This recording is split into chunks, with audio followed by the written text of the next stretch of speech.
Hannah suggested I should move into a budget-friendly apartment since. She thought my home-based activities didn't justify me living in the family house. She had just come back from the city, set on pushing me out to take over my spot in the home I shared with my in-laws. My work-from-home lifestyle wasn't understood by my in-laws, and now, with Hannah's influence, even my husband William was plotting against me. They didn't seem to appreciate that I was the one footing the bills for the house's mortgage.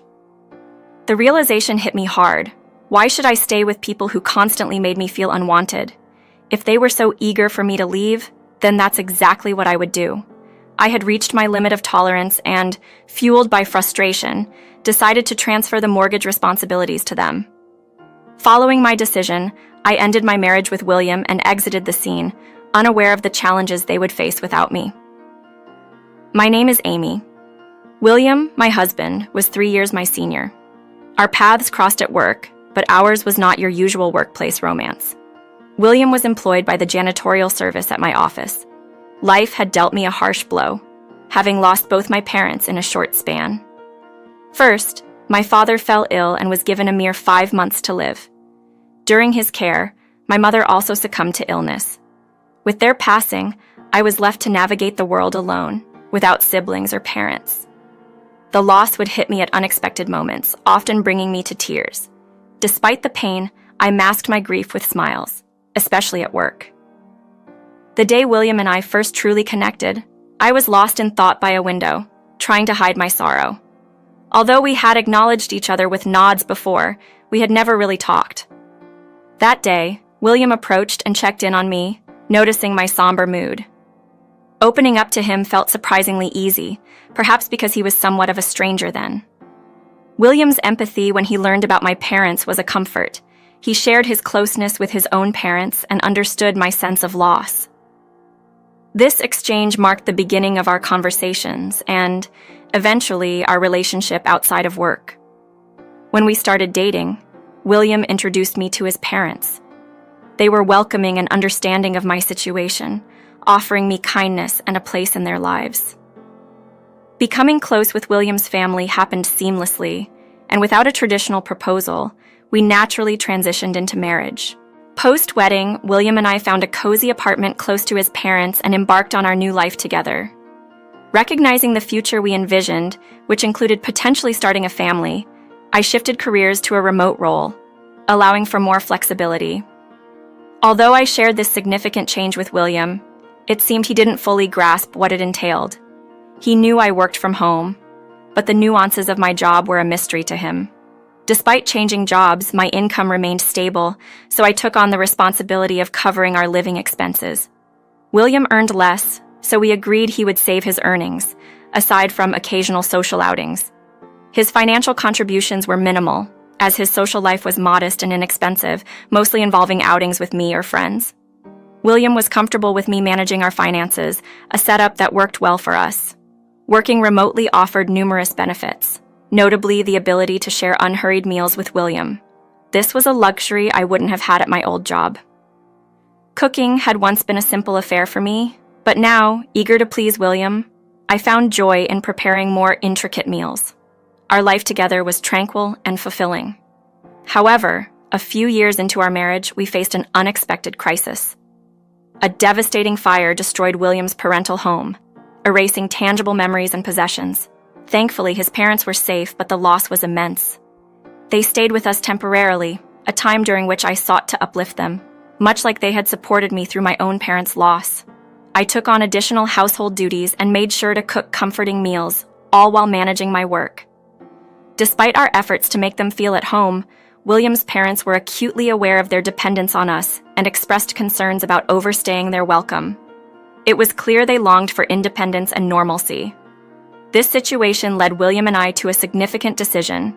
We would build a new home to accommodate all of us. This idea, though never explicitly discussed before, felt right given our circumstances. Anticipating future needs, I had been saving diligently, separate from William's savings. The timing seemed perfect to use these funds towards constructing a new home. We envisioned a home that could symbolize a new beginning for his parents while honoring the past. The original home, A charming wooden structure built by my great-grandfather held many memories, but was no longer practical. Our decision to build a new house was met with joy and gratitude from William's parents, marking the start of an exciting new chapter for all of us. This collaborative effort was a testament to our family's resilience and unity in the face of adversity. As William's parents aged, their health concerns grew, leading to numerous special requests for the new house we planned to build.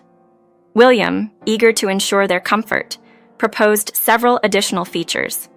This, of course, drove the cost significantly higher than we initially planned.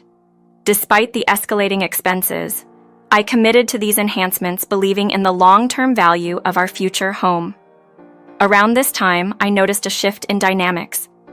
William began to assert to his parents, Samantha and Tyler, that he was the primary force behind the house's construction. They frequently expressed their gratitude to him, overlooking my financial contributions entirely. Despite the mortgage and ownership documents bearing my name and the down payment coming from my savings, it appeared William hadn't shared these details with his parents. His continuous claims led them to pressure me into showing gratitude towards him. My contribution wasn't about seeking acknowledgement from William, Samantha, or Tyler. I contributed more financially simply because I was in a position to do so, not for gratitude. However, William's failure to correct his parents' misperceptions, coupled with his jokes about my supposed indebtedness to him, left me feeling deeply frustrated. I didn't demand William to disclose the full extent of my contributions, but I hoped he would at least stop diminishing my role. Yet, he continued, emboldened perhaps by the house construction project. To my dismay, I discovered William was spreading falsehoods about his employment, claiming to work at the prestigious company I was associated with. While he did have business interactions with the company, the way he presented his involvement was misleading. This pattern of dishonesty and exaggerated self-importance eroded my trust in him and made interactions with his parents increasingly uncomfortable, as they seemed to favor him unconditionally. I had hoped that moving into our new home would alleviate these tensions. However, the opposite occurred. Once we settled in, the underlying issues intensified. William and his parents failed to grasp the legitimacy of my remote work, misinterpreting my home-based job as leisure. Complaints about my supposed idleness became more frequent, with insinuations that I should contribute more, despite my financial support and ongoing work commitments. Their attitudes drove me to seek refuge outside our home, opting to work from cafes just to escape the constant snide remarks. This change in my work environment was a direct response to the growing discomfort and misunderstanding within my own home, highlighting the deepening divide between us. I continuously asked William to address his parents' misconceptions about my work. Although William might not fully grasp the nature of my job, it was my income that sustained our household, including his parents. All I wanted was for him to communicate this simple truth to them. However, William dismissed my concerns, suggesting I ignore their comments. Consequently, with the perception that I wasn't working, I was burdened with all the household chores, and his parents began to treat me like their personal assistant. Reaching my breaking point, I confronted them, expecting William's support in the moment of my distress. Contrarily, William rebuked me for speaking out and shockingly presented me with divorce papers as a threat to conform to their expectations. William's unprecedented anger and ultimatum left me feeling powerless, leading me to reluctantly acquiesce to their demands. Following this incident, both William and his parents became distinctly indifferent towards me, with my only respite being the time spent working on my computer, immersing myself in my job to escape the harsh reality of my home life. During this tumultuous period, Hannah, William's sister, who had been living in the city, visited to see the new house and decided to extend her stay. Almost immediately, William's parents began to air grievances about me to her, criticizing me for spending too much time isolated with my computer, insinuating I was living off their generosity without contributing. They mocked my dedication to my work, questioning its validity and jesting that I must be a nerd for being so engaged with technology, all while suggesting I did nothing meaningful. Their conversations took a more demeaning turn as they speculated about my past role, incorrectly suggesting I had been a cleaner at William's company, further fueled by William's deceitful claims about his employment. This inversion of our realities, with William positioned as a high-ranking employee and me as a menial worker, was a narrative he had crafted, leaving me isolated and discredited. When Hannah announced her decision to permanently move in after quitting her job in the apparel industry, citing a desire for a change and the allure of starting a business from our new, more luxurious home, my situation worsened. Her decision was met with enthusiasm from William and his parents, further marginalizing me in my own home. I was relegated to eating alone, preparing meals for a family that no longer included me at their table, all while juggling my work responsibilities. This arrangement persisted until Hannah's departure date, when she unexpectedly declared her intention to stay indefinitely, finding the house comfortable and seeing an opportunity to reset her career. Her announcement was celebrated by William's parents and William himself, who took pride in the praises for the house, further solidifying my position as an outsider within my own home. Despite Hannah's recent decision to stay with us permanently, there was no room specifically allocated for her. Until her announcement, she had been occupying the guest room, but her permanent residence required a more permanent solution, and our house lacked additional space. Hannah, after spending 2 weeks with us, boldly stated her expectation for me to vacate. "I'll live here, so you should leave," she declared confidently, suggesting that my home-based lifestyle didn't merit a place in such a desirable home. She insinuated I should find a less expensive living arrangement elsewhere. Samantha, aligning with Hannah, dismissed my attempts to explain the validity of my work, leaving me defenseless against their groundless judgments. The assertion that I was unproductive simply because I worked from home was a tactic used to pressure me unfairly. Frustration was mounting within me as William passively observed the unfolding drama, neither defending the truth nor correcting misconceptions. I had remained silent up to this point, mindful of William's feelings, but the situation compelled me to assert the truth openly. I informed Samantha, Tyler, and Hannah that the house was registered in my name, the mortgage payments were my responsibility, and the initial down payment was sourced from my savings without any financial contribution from William. William's reaction to my confrontation was panic, followed by defensive aggression and attempts to discredit me, further indicating his desperation to maintain a facade. Despite my clear explanations, his parents and Hannah remained unwavering in their support for him, labeling me the liar. The realization dawned on me: leaving this toxic environment might be the only way to preserve my sanity, especially since they erroneously believed William could sustain the financial burden of the household. Resolved to extricate myself from this untenable situation, I reconsidered the divorce papers William had previously brandished as a threat. The prospect of transferring the house's title to William initially seemed to please him immensely, as he likely envisioned gaining full ownership without understanding the accompanying responsibilities.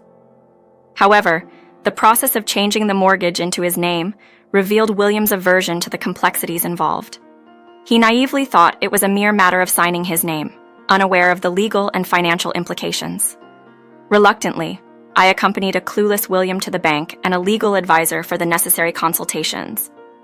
Throughout, William's attention was fixated on his smartphone, showing interest only when it came time to sign the documents, eagerly inquiring if this would officially transfer the house into his name. Upon my confirmation, he signed with enthusiasm, oblivious to the realities of his new obligations. Once the legal procedures were finalized, the house, along with its mortgage responsibilities, would indeed be transferred to William.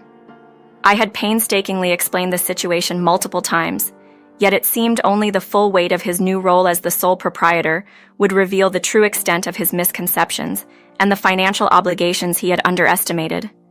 I couldn't help but marvel at William's reaction.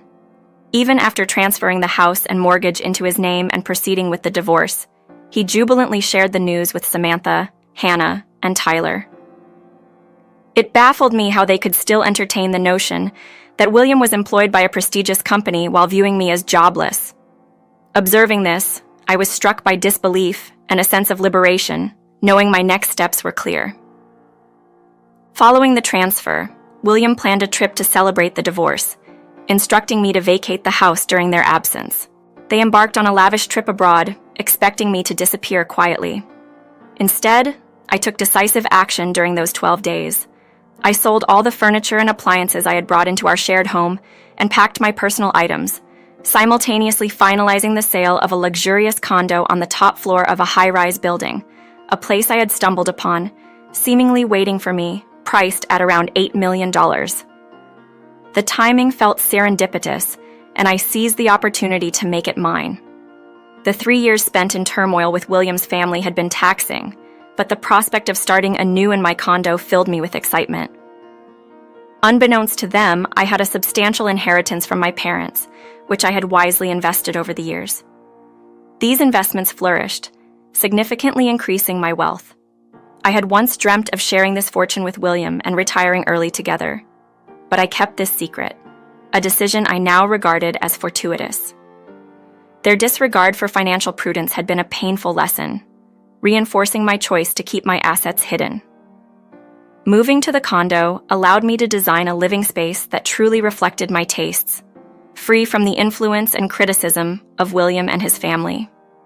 This new home became my sanctuary, where I could work in peace, surrounded by objects and memories I cherished. With no one to undermine my lifestyle, I looked forward to exploring new hobbies, like joining a cooking class or yoga studio, and embracing a tranquil life. The call from William came unexpectedly upon their return, his voice filled with shock and indignation upon discovering the absence of the furniture and appliances. He demanded their return, not understanding that every item was purchased with my money, thus within my right to sell or move as I saw fit. I felt no obligation to leave behind any part of my life with them, not wanting to retain any ties to a household that had brought me so much distress. Now, in my new condo, I was truly free, ready to enjoy a life of peace and fulfillment, far removed from the turmoil of the past. When I informed William that the items were already sold, he persisted, demanding I repurchase them. I countered, suggesting that someone with a job at a major corporation like him should have no trouble buying new ones. With that, I ended the call, ignoring his subsequent attempts to contact me.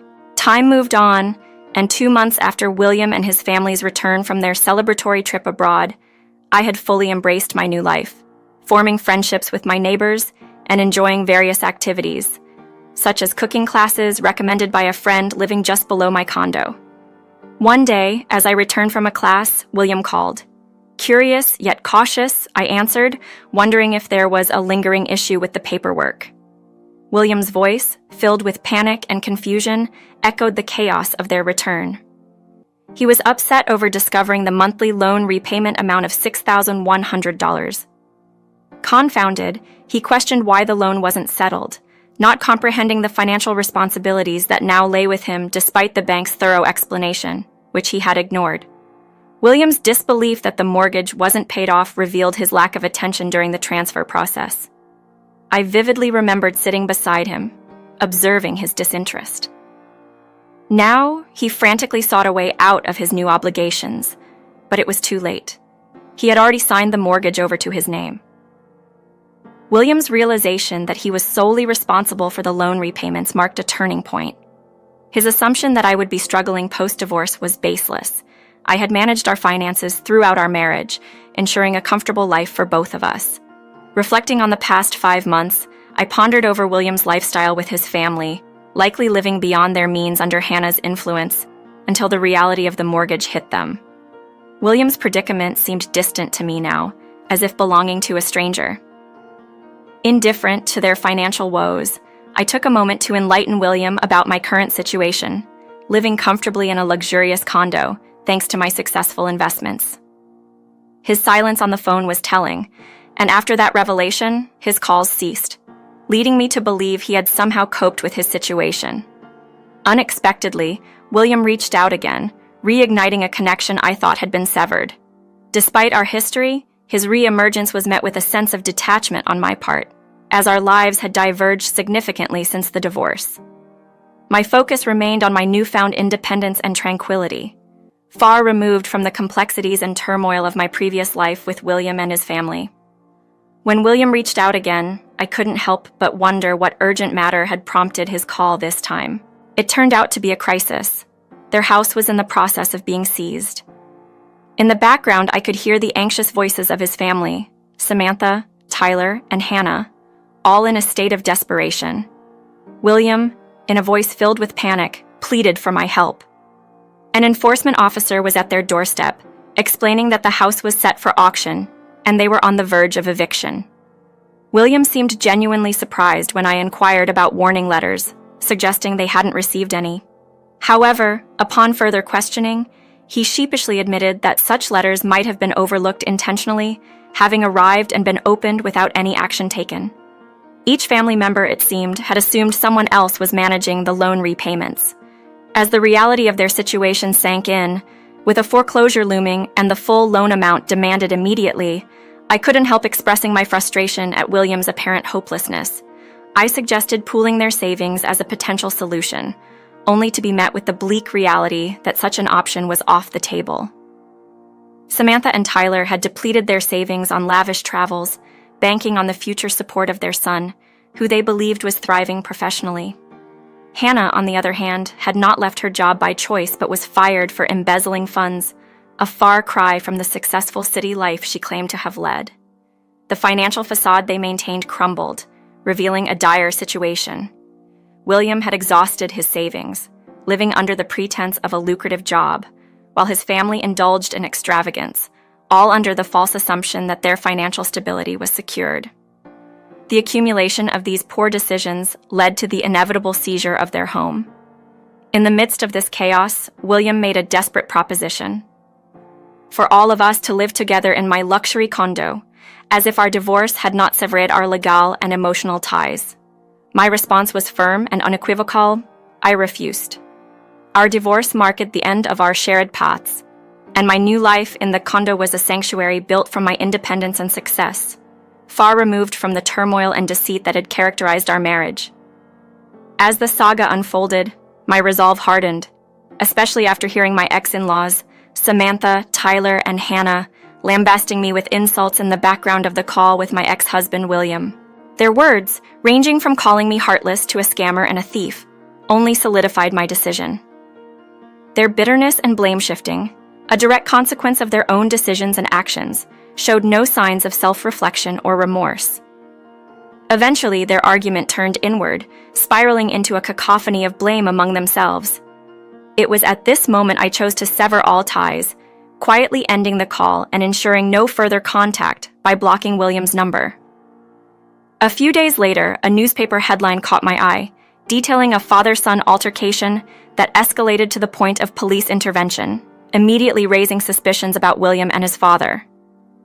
Confirmation came through a mutual acquaintance, revealing the dispute did indeed involve William and his family, stemming from tensions that boiled over after my last conversation with them.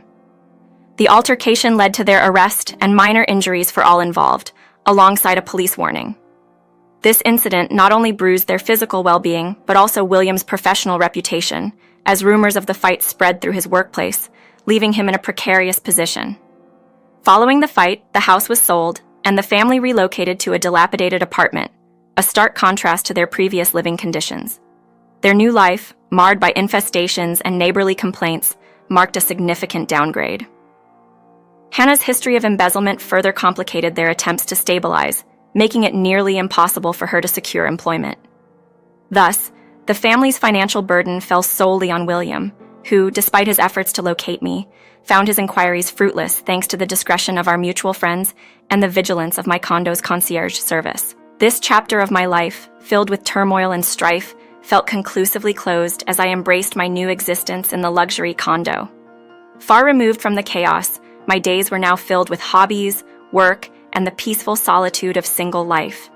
The decision to move forward, unencumbered by the past or thoughts of marriage, was not just a choice but a declaration of my newfound independence and contentment.